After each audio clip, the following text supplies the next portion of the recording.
Hello friends, welcome to this YouTube channel. Today I am going to discuss the concept of perimeter and area under chapter 11 of class 7th standard. What is a perimeter? The total length of the boundary of a simple plane closed figure is called its perimeter. अगर हमारे पास कोई भी 2D figure है जो कि simple हो, plane पर हो और क्लोज्ड हो, तो उसकी जो बाउंड्री की लंबाई होती है वो पेरीमीटर कहलाती है। कोई भी बंद फिगर हो, जैसे कि ट्रायंगल है, सर्किल है, या स्क्वायर है, या रेक्टेंगल है, या कोई अन्य फिगर है,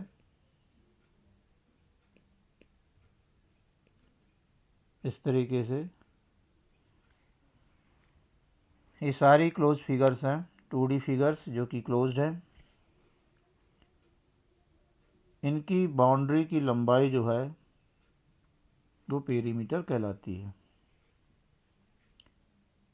जबकि अमाउंट ऑफ रीजन जो बाउंड्री के द्वारा इनक्लोजेज होता है, दिस अमाउंट ऑफ रीजन जो भी है, या अमाउंट ऑफ सरफेस है, या मैग्नीट्यूड ऑफ सरफेस है, उसे हम एरिया कहते हैं। आइए अब देखते हैं कि डिफरेंट जो 2D फिगर्स हैं उनके पेरीमीटर को निकालने के लिए फार्मूला कैसे बनाते हैं। यह एक स्केलीन ट्रायंगल है जिसमें साइड्स की लंबाई A, B और C हैं। तो इसका पेरीमीटर होगा length of this side plus length of this side plus length of this side. किसी भी तरीके से और कहीं से भी हमें इन तीनों ही लाइन सेगमेंट्स का टोटल करना है तो इसका पेरीमीटर प्राप्त हो जाएगा। तो यहाँ पर जो इसका फार्मूला बनेगा, perimeter of A scalene triangle is A plus B plus C, where A, B, C the length of its sides. अब मान लीजिए हमारे पास कोई आइसोसेलस ट्रायंगल है। Isosceles means a triangle in which two sides are of equal length. इस case में जो पेरीमीटर होगा वो A plus B that is 2A plus B। जहाँ पर आप देख रहे हैं कि A is the length of equal side. तो हम डायरेक्ट इस फार्मूला का यूज़ कर सकते हैं और स्केलीन ट्रायंगल के केस में इस फार्मूले को यूज़ कर सकते हैं, या सिंपली आपको लेंथ ऑफ द बाउंड्री निकाल लेना है। Now perimeter of an equilateral triangle. सबसे पहले हम समझें कि इक्विलैटरल ट्रायंगल किसे कहते हैं। A triangle in which all the sides are of equal length is called an equilateral triangle. इस केस में जो पेरीमीटर होगा वो length of boundary A plus A plus A हो जाएगा, दैट इज 3 times A। या तो आप A plus A plus A करके निकालिए, या 3 into A करके निकाल लीजिए, where A is the length of a side of equilateral triangle. सभी साइड्स एक ही हैं। Perimeter of a square. Square क्या होता है? एक ऐसा क्वाड्रिलेटरल जिसमें सभी साइड्स इक्वल लेंथ की होती हैं और ईच एंगल 90 डिग्री होता है।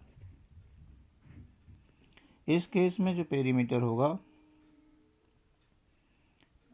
ए plus a plus a plus ए,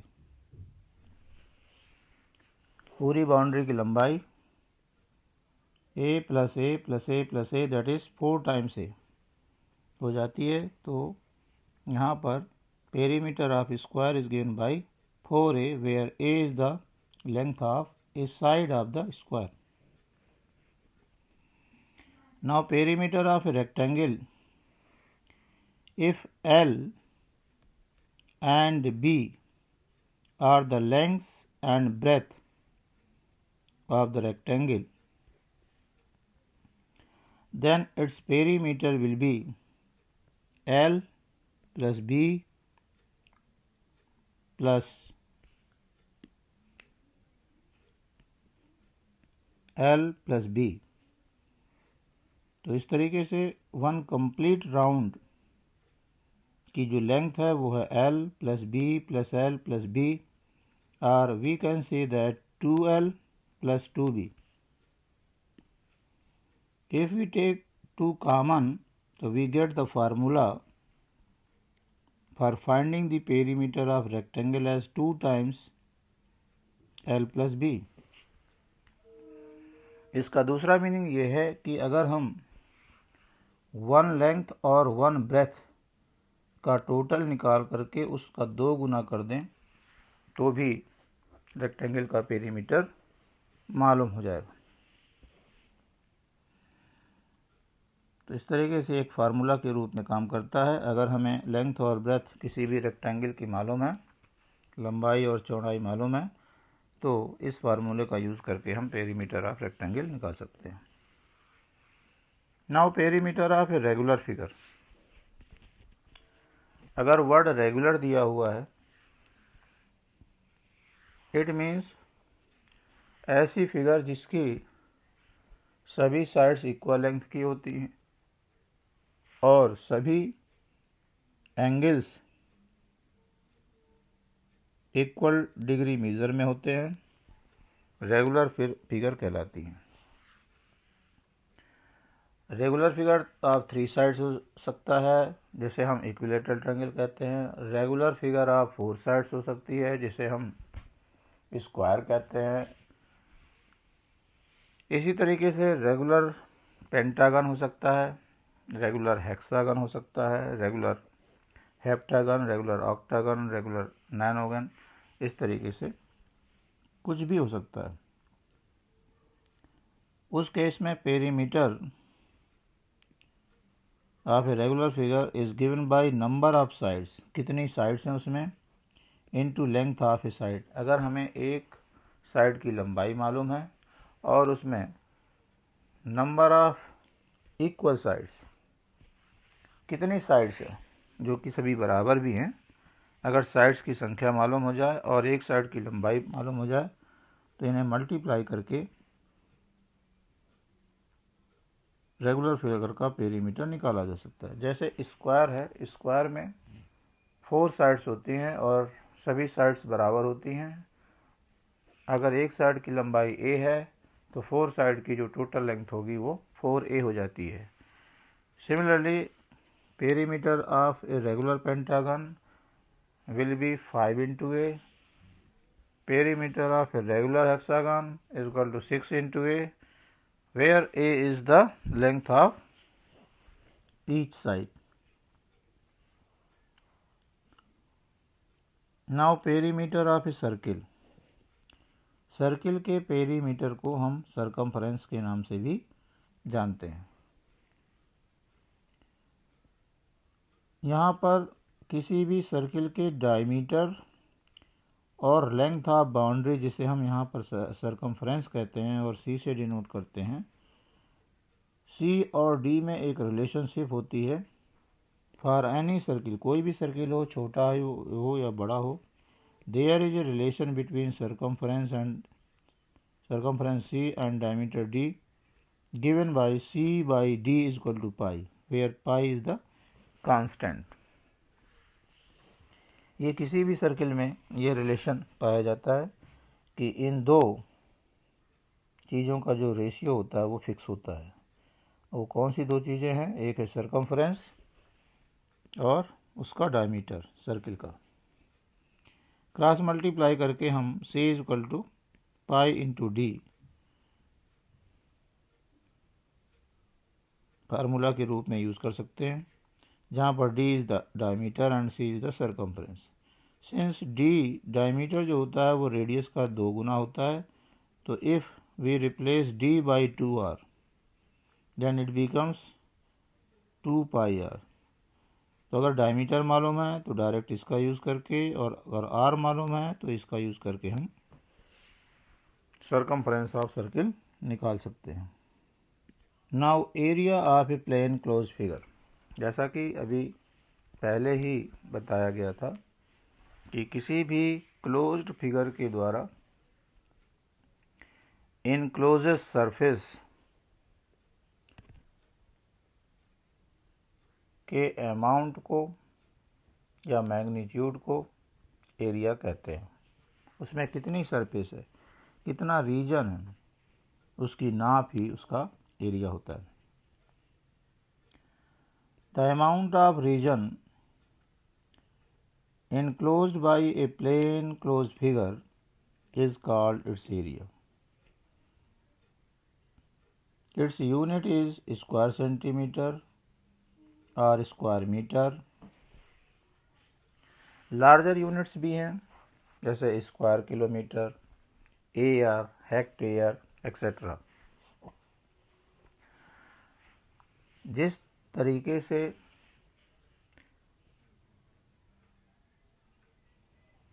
वस्तुओं को नापने का एक स्केल होता है, जैसे मार्केट में जाते हैं और कपड़ा खरीदते हैं तो उसे मीटर से मेज़रमेंट किया जाता है।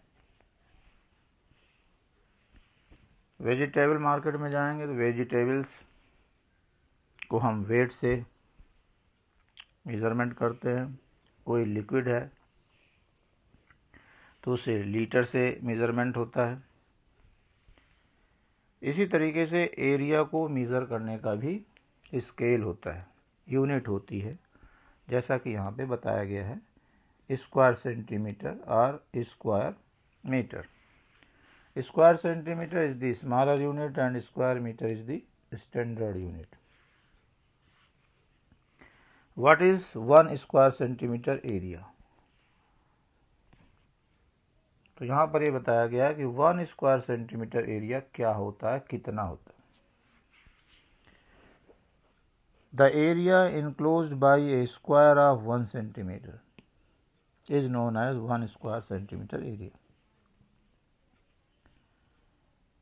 कहने का मतलब ये है कि अगर हमारे पास कोई स्क्वायर है जो 1 सेंटीमीटर लंबा है और 1 सेंटीमीटर चौड़ा है, क्योंकि स्क्वायर है उसकी सभी साइड्स बराबर होंगी, इसे हम यूनिट स्क्वायर भी कहते हैं, जिसकी प्रत्येक साइड 1 सेंटीमीटर की होती है, उसे यूनिट स्क्वायर भी कहते हैं। इस 1/1 सेंटीमीटर के स्क्वायर द्वारा जितना जगह घेरी जाती है, इनक्लोज की जाती है, यह 1 स्क्वायर सेंटीमीटर एरिया कहलाता है। अब किसी जगह में 1 स्क्वायर सेंटीमीटर के जितने भी ब्लॉक्स होंगे उतना ही उसका एरिया हो जाएगा, जैसा कि नीचे बताया गया है। एरिया ऑफ स्क्वायर, ये स्क्वायर है जिसकी लेंथ 4 सेंटीमीटर है, तो ब्रेथ भी 4 हो जाएगी। अब यहाँ पर इस 4 सेंटीमीटर को हम ए कह दिया। Let a side of the square भी 4 सेंटीमीटर। इसकी एक साइड को हम 4 सेंटीमीटर यहाँ पर मान लिया है कि ये 4 सेंटीमीटर साइड का स्क्वायर है। जब इस 4 सेंटीमीटर स्क्वायर को हम डिवाइड करते हैं यूनिट स्क्वायर में, तो 16 यूनिट स्क्वायर मिलते हैं। इट मीन्स इसका जो एरिया है वो 16 स्क्वायर सेंटीमीटर हुआ, क्योंकि 1 ब्लॉक का एरिया 1 स्क्वायर सेंटीमीटर होता है। तो यहाँ पर its area is equal to area of 16 unit square, and since area of 1 unit square is 1 and therefore of 16 will be 16 square centimetre. इस तरीके से इस स्क्वायर का जिसकी एक साइड 4 सेंटीमीटर है उसका एरिया 16 स्क्वायर सेंटीमीटर होता है। अब ये 16 कैसे मिला? अगर हम इसको जनरलाइज करें तो with the help of the length of sides ये कैसे हम प्राप्त कर सकते हैं? तो it is 4 into 4, 4 length 4 breadth, or we can say that side into side. Area of the square is side into side, 4 into 4. तो ये फार्मूला बन जाता है। Thus area of the square is equal to side into side. Now area of a rectangle. Let the length of the rectangle be 7 centimeter and breadth be 3 centimeter. When this region is divided into unit squares as shown in figure, we get 21 squares, unit squares. So area of this rectangle is equal to area of 21 square of unit length. And since area of 1 is 1 and therefore of 21 will be 21. And this 21 can be obtained with the help of length and breadth as 7 into 3. Thus we can say that area of rectangle is length into breadth. ये फार्मूला इस तरीके से derive किया गया है। Now area of a parallelogram. Let ABCD be a parallelogram with base BC and corresponding height as H। Corresponding height का मतलब है कि अगर बेस BC लेते हैं तो इस पर अपोजिट वर्टेक्स से जो परपेंडिकुलर डाला गया है वो करस्पॉन्डिंग हाइट होगी, और जब AB बेस होगा तो अपोजिट वर्टेक्स से जो परपेंडिकुलर होगा वो उसके लिए हाइट होगा। तो यहाँ पर ABCD एक पैरेललोग्राम है और इसका एरिया हम निकालना चाहते हैं। इसके लिए एक छोटी सी एक्टिविटी यहाँ पे करके बताई गई है कि अगर इस ट्रायंगल को कट करके इसकी दूसरी ओर लगा दिया जाए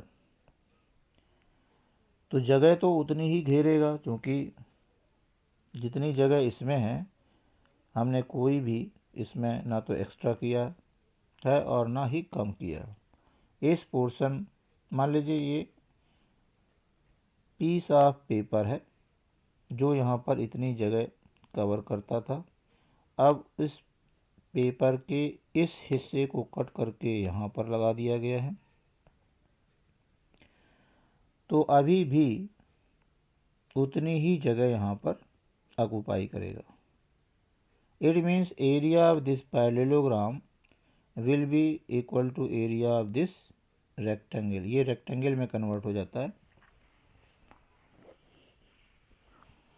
क्योंकि अपोजिट साइड्स यहाँ पर इक्वल हो जा रही हैं और प्रत्येक एंगल 90 डिग्री हो जा रहा है। Let triangle AMB is cut off and pasted along the edge CD। इस CD के along इसको पेस्ट किया गया है as shown। Then we get a rectangle AMD। ये M यहाँ पर जो लिखा है वो दो जगह अपीयर होगा, यहाँ पर पहले से था और जब इसको यहाँ से पेस्ट किया तो वही है यहाँ पर चला जाएगा। So area of the parallelogram will be same as area of the rectangle, and we already know that area of rectangle is given by length into breadth। ये जो बेस यहाँ BC है वो जो कि AD के बराबर है, तो हम बेस यहाँ पर mm हो जाएगा या AD लिख सकते हैं, और हाइट h है, यहाँ भी हाइट h है जो कि ब्रेथ का काम कर रही है। तो एरिया ऑफ रेक्टेंगल जो कि लेंथ इंटू ब्रेथ होता है, और यहाँ पर जो लेंथ है वो बेस है और ब्रेथ जो है वो करस्पॉन्डिंग हाइट है। तो this is the formula to find out the area of a parallelogram, base into corresponding height. Now area of a triangle, अगर हमें ट्रायंगल का एरिया निकालना है तो हम सेम पैरेललोग्राम से स्टार्ट करेंगे। And as we know that diagonal of a parallelogram divides it into two congruent triangles, ये दो congruent triangles में डिवाइड कर देता है diagonal, and congruent figures have equal area, and therefore we can say that area of this parallelogram is equal to 2 times area of one triangle। क्योंकि ये दोनों 50-50% हो गया तो हम एरिया ऑफ पैरेललोग्राम को क्या कह सकते हैं, 2 times area of triangle, one triangle BCD मान लीजिए। तो इससे क्या होगा कि एरिया ऑफ आर, दूसरे शब्दों में हम कह सकते हैं कि area of one triangle will be half the area of parallelogram, and area of the parallelogram is base into corresponding height. So this becomes the formula to find out the area of a triangle as 1/2 base into corresponding height. Now area of a circle, इसको भी हमने यहाँ पर एक activity से समझाने की कोशिश की है कि कैसे इसका फार्मूला डिराइव किया जा सकता है थ्रू एन एक्टिविटी। मान लिया कि यह एक सर्किल है जिसका रेडियस r है। अब इस सर्किल को अगर हम इवन नंबर की स्ट्रिप्स में डिवाइड करें, if we divide a circular region, ये सर्कुलर रीजन है, पूरी जो जगह है वो सर्कुलर रीजन है। If we divide a circular region into even number of equal strips, equal strips का मतलब है इक्वल एरिया की, और यहाँ पर इवन नंबर में डिवाइड करना, इवन नंबर का मतलब जैसे 10 स्ट्रिप्स, 20 स्ट्रिप, 50 स्ट्रिप्स में डिवाइड करना। और ये जो स्ट्रिप्स हैं actually they are sectors as Son,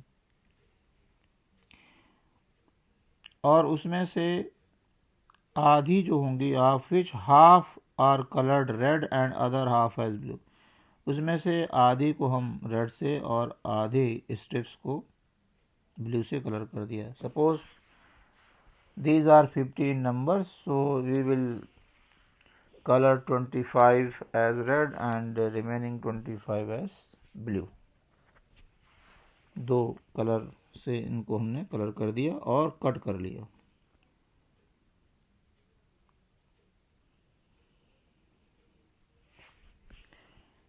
cut करने के बाद and cut them and arrange them as below, we get a figure just like a parallelogram। जो 50 स्टेप्स हैं मान लीजिए, तो 25 को ऐसे रखना है और रिमेनिंग 25 को नीचे से रखना है, इस तरीके से अरेंजमेंट करना है। तो हम देखेंगे कि जो होल सरकमफ्रेंस है जो कि 2πr है, उसकी आधी लेंथ ऊपर होगी और आधी लेंथ नीचे होगी।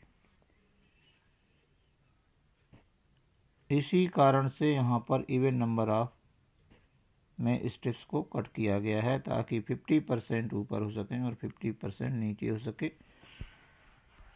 तो 2πr का जो πr होगा ऊपर होगा, πr नीचे होगा, और जो ये लेंथ है जिसे r कहते हैं वो यहाँ पर ये r का काम करेगी, जो कि लगभग परपेंडिकुलर बनेगी। जितने हम इस सेक्टर का एंगल छोटा करेंगे, जितनी छोटी स्ट्रिप्स काटेंगे चौड़ाई में, उतना ही ये r परपेंडिकुलर की तरफ बढ़ेगा। हम कह सकते हैं कि यहाँ पर जो सर्कुलर पोर्शन में जो स्ट्रिप्स हैं जो इस जगह को ऑक्यूपाई कर रही थी, सेम नंबर ऑफ स्ट्रिप्स जो है वो इतनी जगह को ऑक्यूपाई कर रही हैं। It means area of this circle will be equal to area of this parallelogram whose base is pi r and corresponding height is r. So base into corresponding height, that is pi r square, is the area of the circle, where r is the radius of the circle. कोई भी 2D figure एक जगह पर जितनी जगह occupy करता है उसको आप दूसरी जगह रखेंगे, किसी भी तरीके से रखेंगे, उतनी ही जगह दूसरी जगह वो ऑक्यूपाई करेगा, भले ही उसको कट करके और दूसरी तरीके से अरेंज किया गया हो। दोनों केसेस में एरिया इक्वल होता है। इस वीडियो में बस इतना ही। उम्मीद है कि concept of perimeter as well as area of different 2D figures you would have understood. यदि डिस्क्रिप्शन समझ में आया हो तो इसे लाइक करें, शेयर करें और चैनल को सब्सक्राइब करें। Thank you for watching this video.